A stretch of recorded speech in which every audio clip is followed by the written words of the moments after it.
В това видео ще ви преведем през настройката на хотелската система iNeos Harmony, използвайки сервизния интерфейс.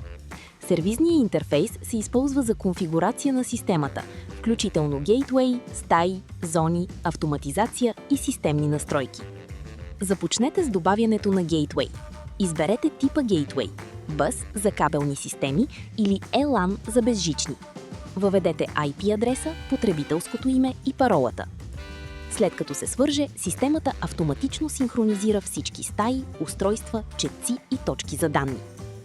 Всички стаи се импортират автоматично от системната конфигурация. Не е необходимо ръчно създаване на стаи. След това създайте етажи, които да съответстват на физическата структура на хотела. Присвоете всяка стая към етаж и определете нейното име, номер и тип. Създайте зони, за да контролирате достъпа до зони като спа, фитнес или паркинг. Присвоете четци към всяка зона, за да контролирате влизането с помощта на карти или дигитални ключове. Конфигурирайте правила за автоматизация, за да определите поведението на системата. Преди да създадете автоматизация, уверете се, че контролните обекти, като битове, числа или API точки са налични. Те представляват устройства и действия в системата. След като бъдат дефинирани, могат да се създадат правила за автоматизация за контрол на поведението на системата.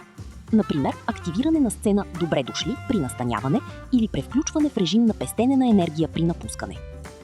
След като необходимите обекти са налични, можете да създадете правила за автоматизация, за да определите поведението на системата. Системата предоставя известия в реално време за събития като режим «Не безпокойте», заявки за почистване и сервизни повиквания.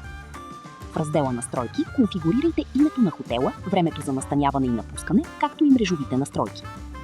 В секцията Linux можете да управлявате системните актуализации, да рестартирате системата и да конфигурирате мрежовите настройки.